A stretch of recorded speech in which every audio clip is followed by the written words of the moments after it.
Since their introduction to the U.S. market in 2007, the popularity of e-cigarettes has grown exponentially among those trying to quit smoking. Public opinion concerning the safety of this technology is divided by conflicting information. It's called vaping because the liquid nicotine, which is found in here, vaporizes when you press this button. Now, even though there is no tar and no smoke, there is still nicotine, which is the addictive part. Yet, e-cigarette advocates say this is healthier than one of these. This little guy is a small little battery. This part up here is the tank. And the top unscrews, and you take the liquid and pour it inside. To be able to satisfy that nicotine addiction without having the consequences of combustion is, to many, many people that are feeling trapped by combustible tobacco, it gave them hope. It gave them a way out. A new survey from the Centers for Disease Control and Prevention says more young people are using electronic cigarettes. There is a new trend among teens using e-cigarettes, also known as vapes. Here to talk about health risks. This is making teenagers pick up these little devices. All the rage on the Sun Coast, we're seeing small businesses opening up that sell those products. But are they ever any better for you than just...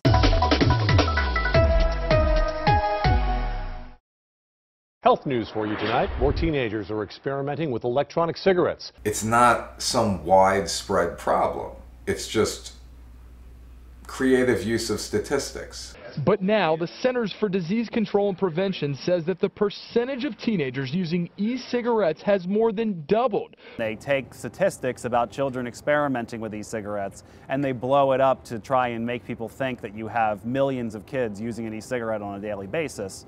And then you even have those people that are incredibly dishonest, saying that we have evidence that e-cigarettes might be a gateway to real smoking. Middle schoolers are starting off with e-cigarettes and then progressing to conventional cigarettes. Are we about to see a whole revival of smoking based on these e-cigs? Over the past 3 years, as e-cigarettes have boomed and more teens have begun taking puffs off of e-cigarettes at the very least, the smoking rate among teens and the rate at which teens are trying their first cigarette has declined every single year. Which is something that has never, in the history of this country, prior to electronic cigarettes arriving, that's never happened.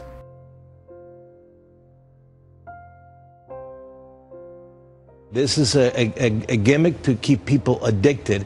It is impossible for anybody who struggled with smoking to say, look, I'm going to switch to electronic cigarettes and I'm going to quit smoking altogether. The reason why e-cigarettes are not smoking cessation products and never should be marketed as such is because there's no such thing really as smoking cessation under federal law. What products like the nicotine gum, patch, lozenge, etc. are approved for is tobacco use and dependence.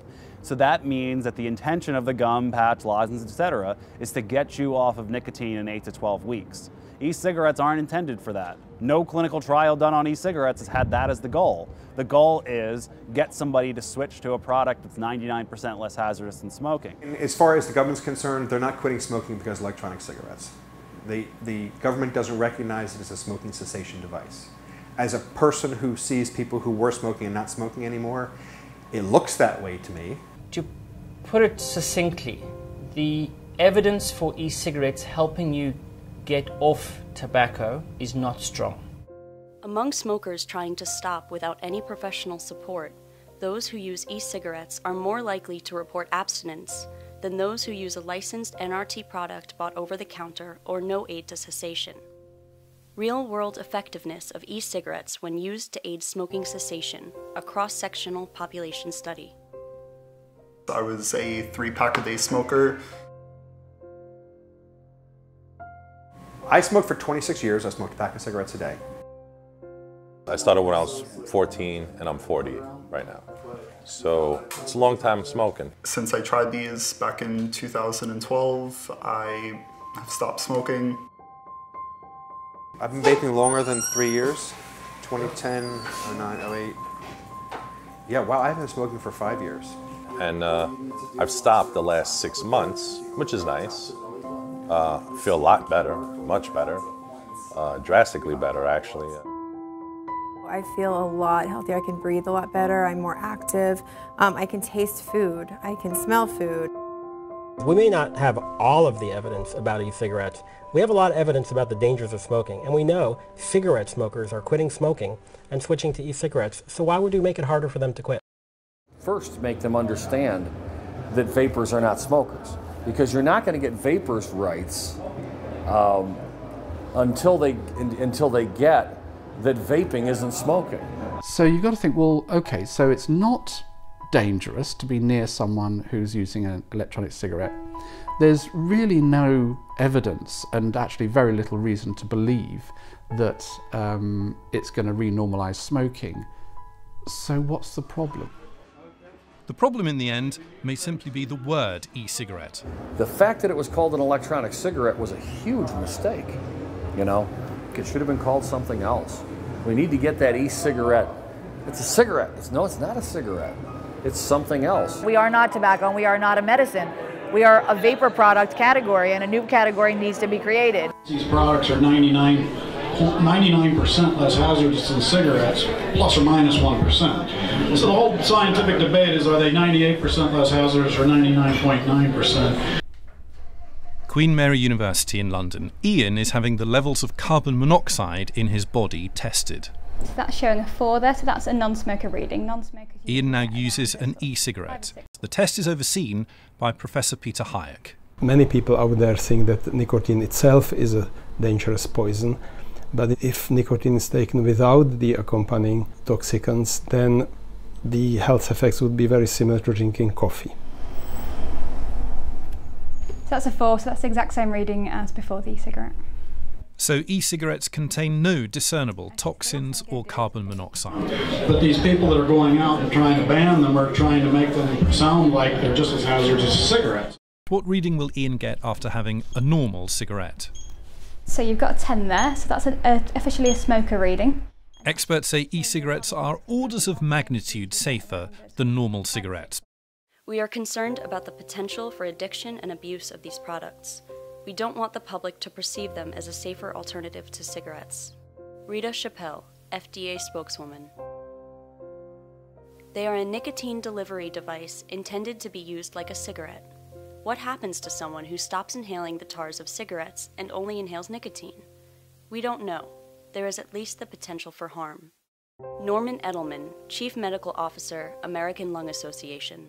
Well, Big Pharma, the big pharmaceutical companies that sell the gums, patches, lozenges, and the Chantix, which is GlaxoSmithKline, Johnson & Johnson, and Pfizer, have basically given several $100 million to the American Cancer Society, the American Heart Association, the American Lung Association, the American Medical Association, the Campaign for Tobacco-Free Kids, the American Academy of Pediatrics, and quite a few other groups to lobby against e-cigarettes. And what's unfortunate is that these groups, after receiving this money from the drug companies, aren't being ethical and disclosing the fact that they're receiving this money to lobby against this. They're coming out presenting themselves as concerned public health activists when they're nothing more than big pharma lobbyists.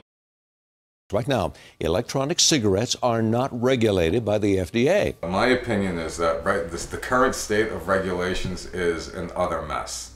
And really it's going to come down to the FDA and how the FDA wants to treat this category, and that's really going to dictate the forward trajectory of this industry. If the lawmaker needs to make it so we don't sell electronic cigarettes to children under 18, how about we all just agree with them that that's a good idea? You know, there should be concern over labeling and child-proofing packaging.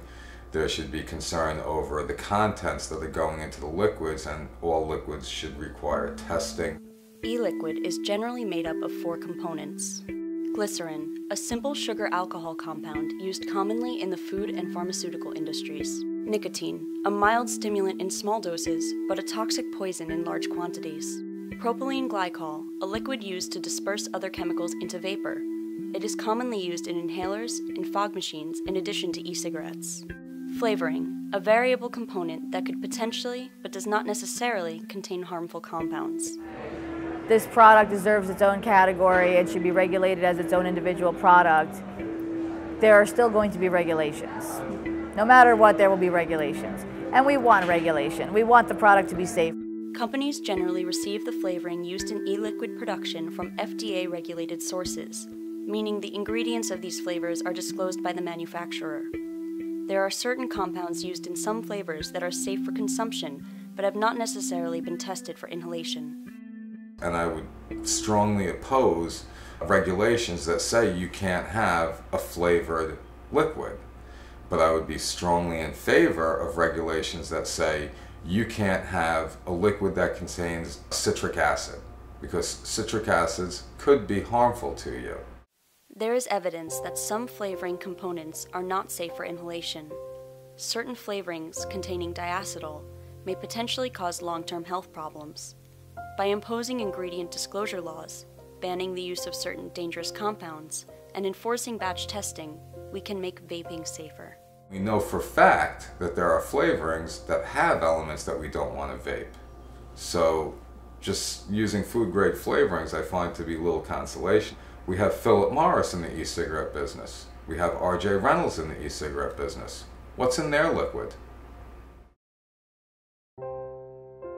Although more time is needed to research the long-term effects, vaping has been a successful alternative to smoking so far.